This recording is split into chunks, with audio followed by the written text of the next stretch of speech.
Lakers Nation, the most important contract shaping the future of the Los Angeles Lakers right now is not Luca Doncic's. It's not LeBron James. It's the one almost everybody treated like a side story when the notification first popped up on their phone. And if you think that's an exaggeration, stay with me, because what started as a quiet line on a transaction wire has turned into the clearest signal yet of how serious this franchise is about building something that survives all the noise, all the trades, all the hot takes. This is Lakers News Fan Report. I'm here with you, like always, talking directly to you, one-on-one, as a lifelong Laker watching this new era from inside the storm, and today I'm going to walk you through what Bronny James' contract really means in the middle of the Luca era, the LeBron timeline, and the front office's long-term plan. If you love this team and you care about more than just today's box score, you need to understand what the Lakers just locked in and why it's way smarter than a lot of people wanted to admit on day one. Think back to that surreal night when a single message in the players' group chat flipped the league upside down. It wasn't Rob Pelinka, it wasn't J.J. Redick, it wasn't some polished statement from ownership. It was the rookie, Bronny, dropping the link that confirmed what nobody believed could actually happen. Anthony Davis out, Luka Doncic in, a three-team earthquake that rewrote the balance of power and instantly turned the Lakers into the most watched experiment in basketball. That moment, that "is this real" confusion, told you something about how fast this organization moves when it sees an opening. But underneath the shock and memes, there was a second decision that flew under the radar. While the world argued about whether the Luca trade was insane or genius, the Lakers were already treating Bronny not as a novelty, not as a marketing chip, but as an actual basketball asset to be developed like any other serious piece of the puzzle. From the outside, a lot of people reduced it to a lazy narrative. They only drafted him because of his dad, it's a PR stunt, nepotism deal. You remember the noise. I remember it too. But when you look closely at how the contract is built and how it fits inside the roster after the Luca trade, you see something entirely different. You see discipline. You see respect for the cap. You see a front office that understands how to buy time without blocking flexibility.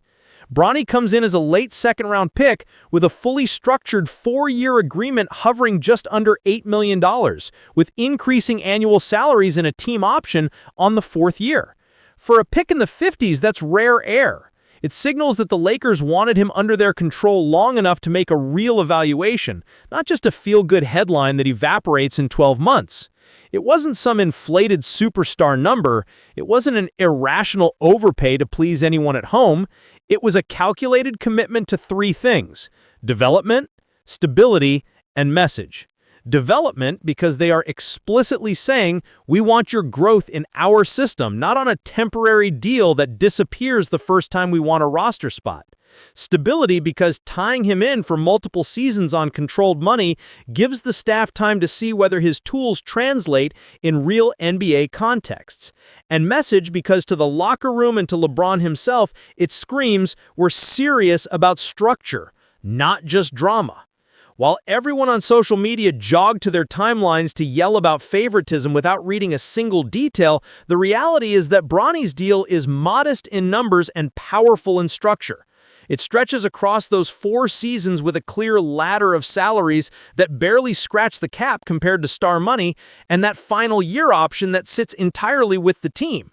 In practice, that means the front office can keep him under contract through 2027-28 if he earns it, or move on without long-term damage if he doesn't.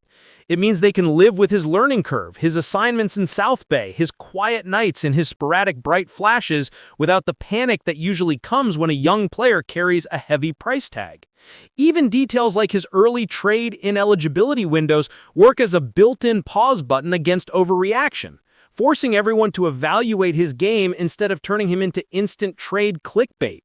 If Bronny becomes a rotation-level guard who can defend at the point of attack, hit open threes, and run basic actions without breaking sets, this contract becomes a bargain.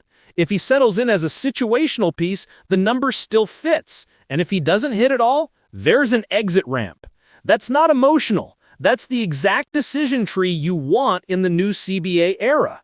Now, place this in context with what has just happened to this franchise. You trade Anthony Davis, a champion and historic defender, for Luca Doncic, a generational offensive engine whose prime lines up with the next decade.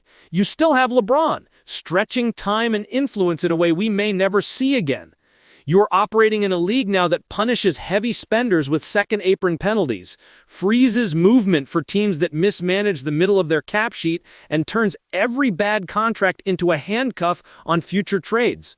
So ask yourself with me, in a world where the big money is locked into megastars, how valuable is a multi-year, low-number, team-controlled deal on a guard who already understands the Laker environment, has grown up under a microscope, and shows flashes of the exact skills this roster needs?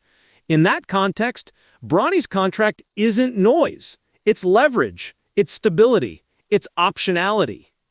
There's also a timing element that people overlook. Because of how rookie deals and trade rules work, Bronny isn't some token name you can just toss into any random rumor just to move clicks. There are windows, restrictions, strategic moments. And instead of dangling him like bait for chaos, what the Lakers have done so far is signal patience. They assign him to South Bay when necessary, bring him back when the schedule and rotation allow, and put him in situations where his defense, decision-making, and composure are tested without being set up to fail. In practices, in film sessions, in those short bursts next to stars, the message is the same.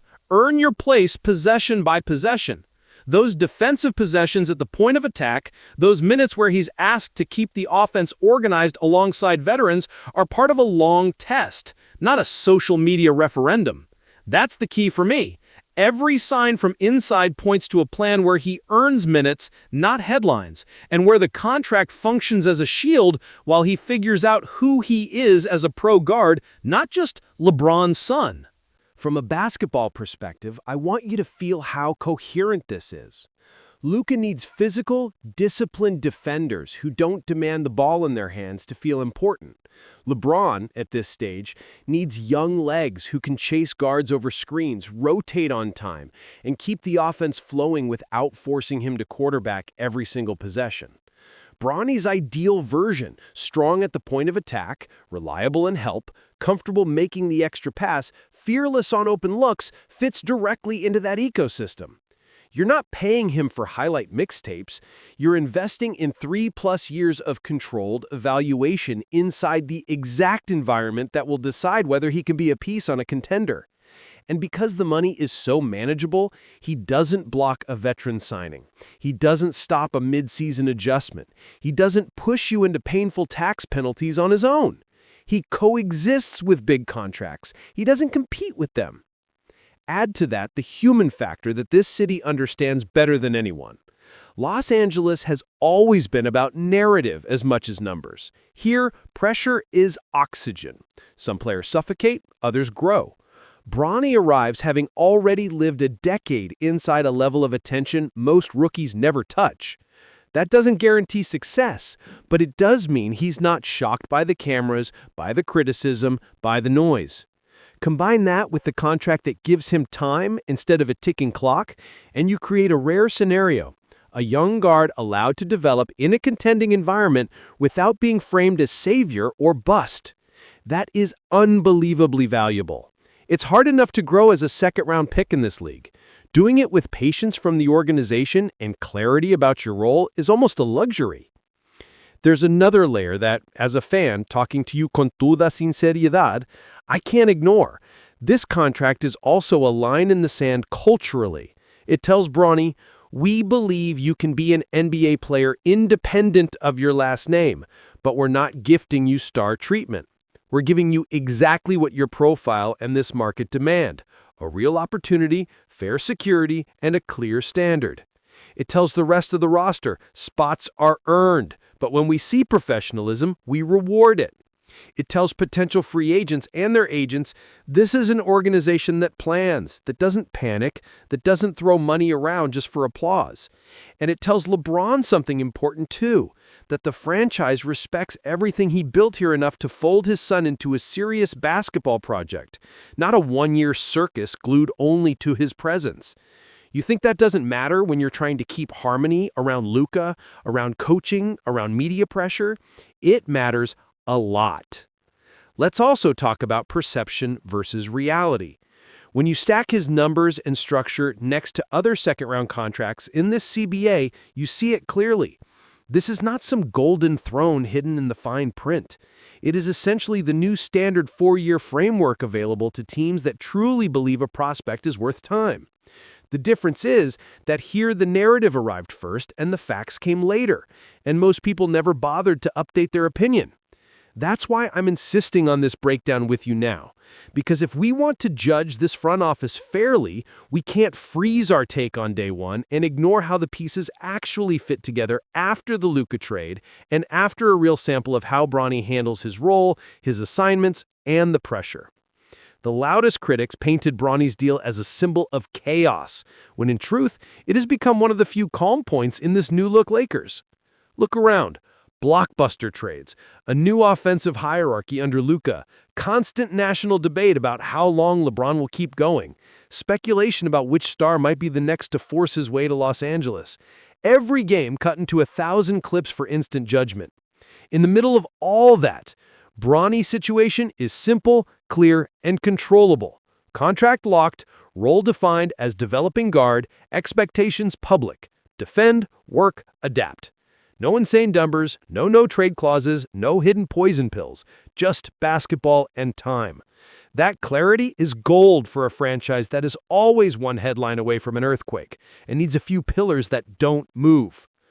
And here's the real twist of this whole story, the part that a lot of people missed when they scrolled past the initial announcement. Bronny's deal quietly stretches beyond whatever LeBron decides to do next. That's the subtle, powerful clue. This is not just about giving father and son a year together. This is about giving the organization the right to decide, down the line, if Bronny belongs in the post-LeBron, fully Luca-led era.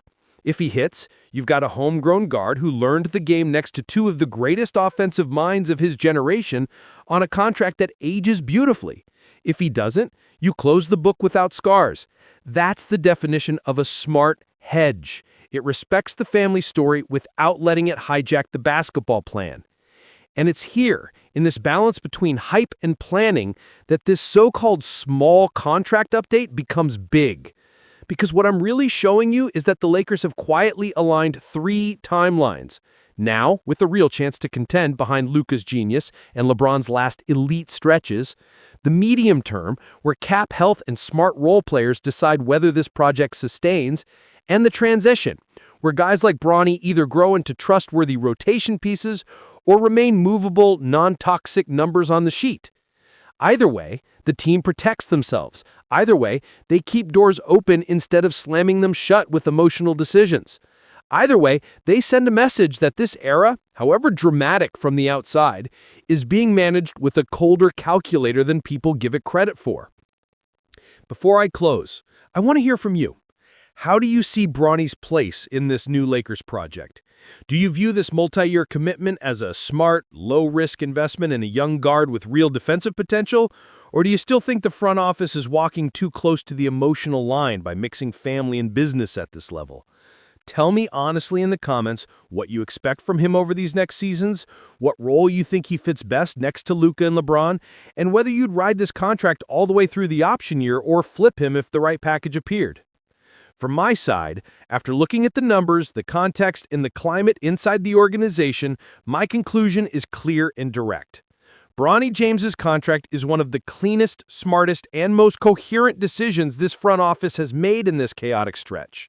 It doesn't overpay, it doesn't handcuff, it doesn't fake merit.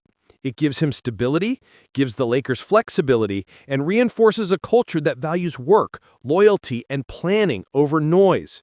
Subscribe, tap in, share this with that friend who still thinks this is just about last names, because here on Lakers News Fan Report, I'll keep bringing you fast updates, deep breakdowns, and honest, direct analysis of every move our franchise makes in this new era. We're living a historic chapter, and this contract, quiet as it looked on day one, is part of the blueprint holding it all together.